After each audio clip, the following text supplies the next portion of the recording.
So, Joe Drumgoole.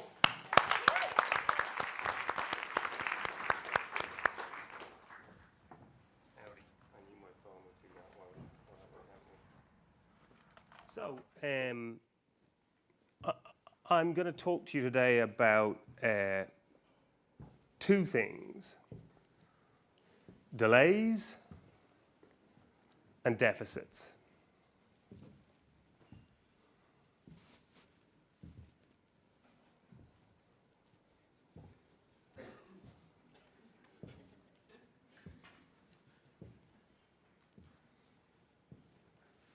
Speak up.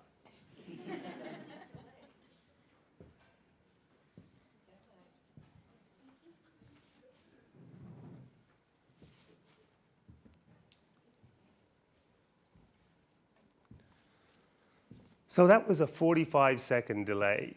And I can tell you right now, that stressed me out quite a bit, even though I knew it was coming, right? And it clearly made the audience pretty uncomfortable because we got people shouting out. You've got to release yourself. And I did that because I want you to understand some of the challenges that people face with a thing like social anxiety. You know, you just had a little flavor of it there, that you tipped your tongue in social anxiety, and now you're all released and you feel, oh, thank God. I thought that was going to be one of these car crash talks. You know, he's came off a plane, he's just locked up, it's going to be a disaster, we're all going to have to get him to go to a hospital. And I've done this. I feel such sympathy for first-time speakers and for public speakers in general. I've been doing this for about 25 years now, and I still remember the first public speaking event I ever attended. It was in a university in York in northern England in 1987, and I was so blissfully ignorant that I never did any training. I just rocked up on stage, and the minute I stood on stage, I actually thought I was having a stroke, right? I mean, what you saw there was exactly what happened. I stood on stage, I literally could not open my mouth. And eventually, some kind soul brought me a glass of water, and I opened my top button, and I did a 25-minute presentation in about 8 minutes. It was super quick. It was like zoom. And I still remember that. And that is a delay, right? That's a delayed skill. It's a skill I hadn't learned yet. And I have spent quite a bit of time since then acquiring public speaking skills. And you know, now I think I'm kind of okay at it. But it took time and energy and effort, but I could overcome it. And most of our learning is about delays. It's about the gap between what we know and we don't know. And most of the technology and software you're going to run across is going to fill those gaps for you. It's going to anchor you in a place where you don't know something and bring you to a place where you do know something. Now, I have another challenge. I have a condition called dyscalculia. Dyscalculia is a very strange condition for a computer scientist to have. I can't do mental arithmetic, like not at all, right? So I'm going to ask a couple of people to shout out integers. Jack, integers is what I said out of the order. I need 4 or 5 integers. 7, 3, 2, 11. Okay. Now, I'm actually trying to remember those numbers, and that's not happening. And if I tried to add them up, and even thinking about it now, I can tell you right now, even though I know I was going to do this, I can still feel a tightness in my chest. I can still feel the flush of the blood vessels contracting in my face, the adrenaline dumping in my belly. It's an autonomic response. And even though I knew it was coming, even though I planned for it, it still happened. This is a deficit. Right? I can't teach myself to not freak out when somebody gets me to do mental arithmetic. Even though I knew it was coming, I planned for it, I can still feel it. I'm literally still like glowing inside. And that's the fundamental difference between a deficit and delay. I have a worse deficit. I have asthma. Asthma is one of these non-communicable diseases that is, you know, bad news. But like most asthma sufferers, I I believed that, other people die of asthma, not me. I'm like perfect, and nothing's going to go wrong with me. So I went off my meds on a trip around the world about, it was 1997. And then I got to Australia, and unbeknownst to me, because I was about as ignorant as any person could be about everything in the world in those days, Australia is the asthma capital of the world. And I had a massive asthma attack in Alice Springs, and luckily we were near an ER. We got medicated and everything's fine. But I can tell you right now, I am never more than an hour away from my asthma medication, and have never been more than an hour away from my asthma medication for the last, God knows, 20 years, 25 years. Asthma is a deficit. I can't fix it. It's there all the time. Drugs can ameliorate it, but it's always with me. And this is the thing about deficits versus delays. Delays I can fix. Delays can be treated. Deficits, you need a lifetime strategy. And lifetime strategies are super hard, right?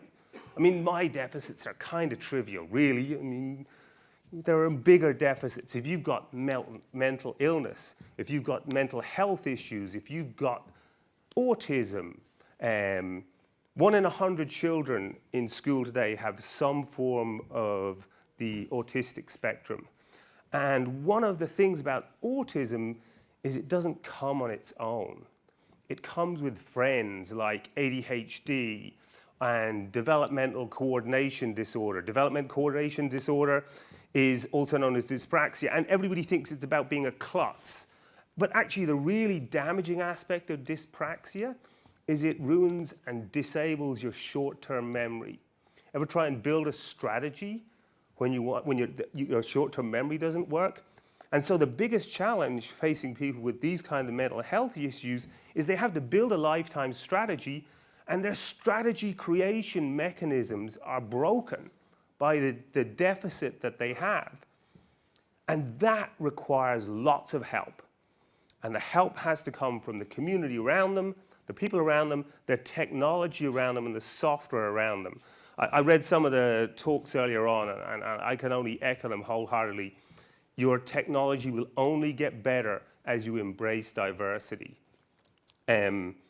Nobody ever said on the internet, I made a more diverse product and everything went to shit.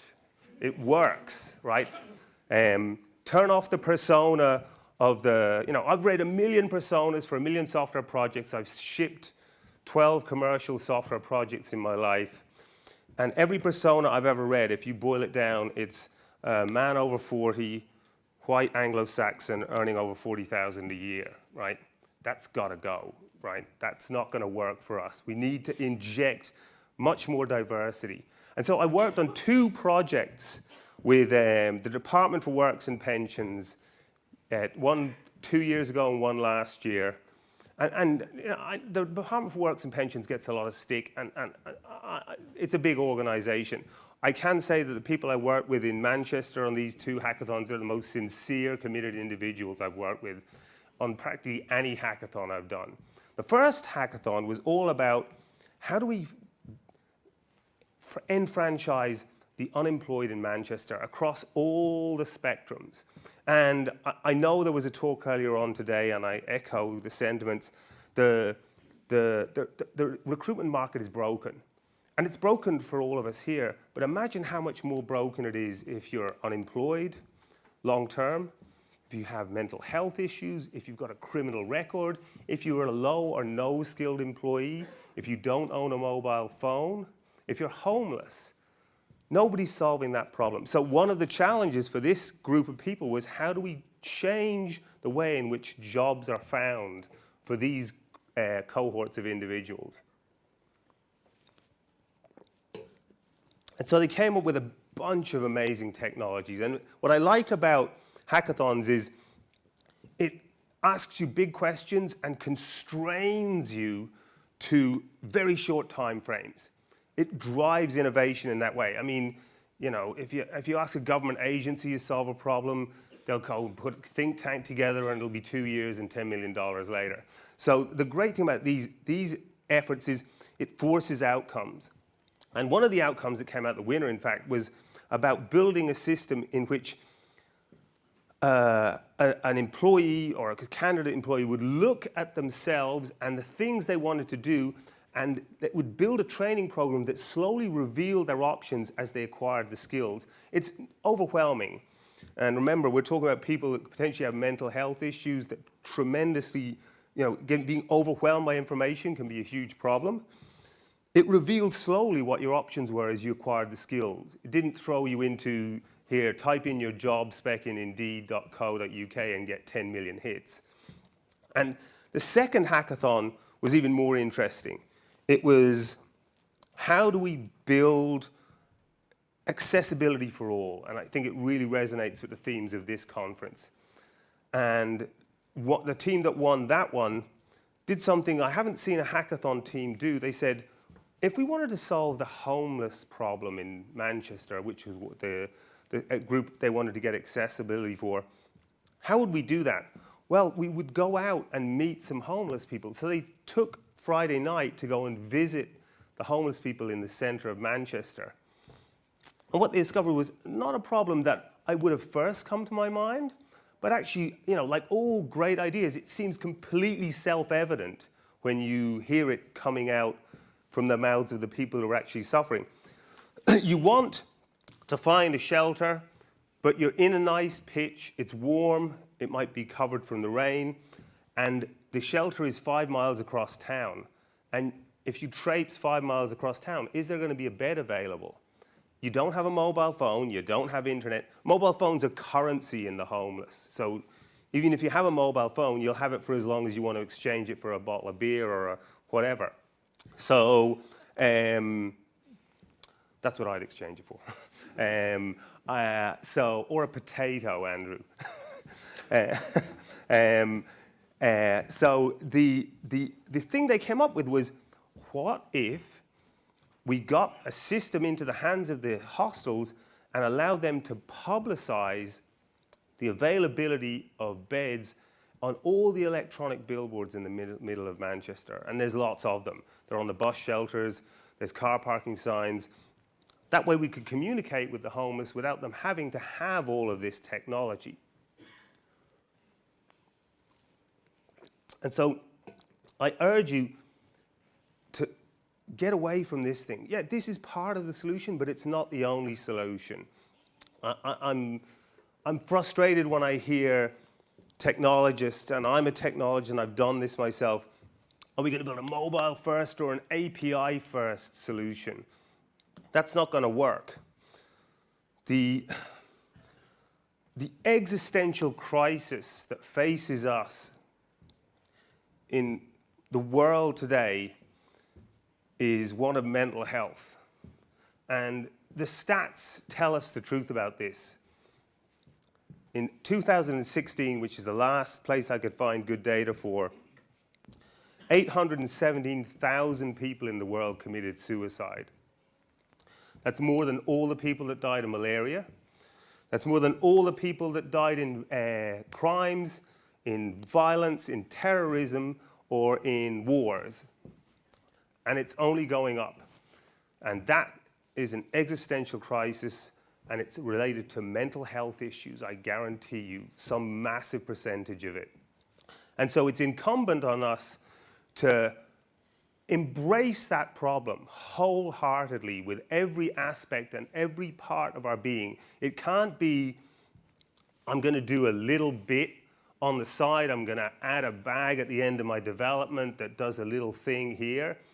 It's got to be as fundamental a part of your software development as the security infrastructure is. We all freak out about security these days. God knows MongoDB has got enough press about that.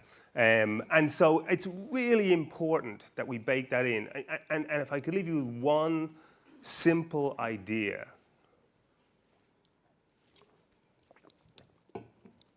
H8Y.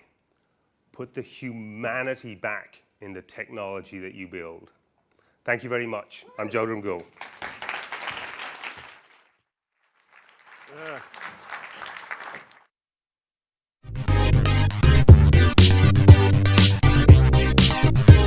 It's like when you wake up in the morning,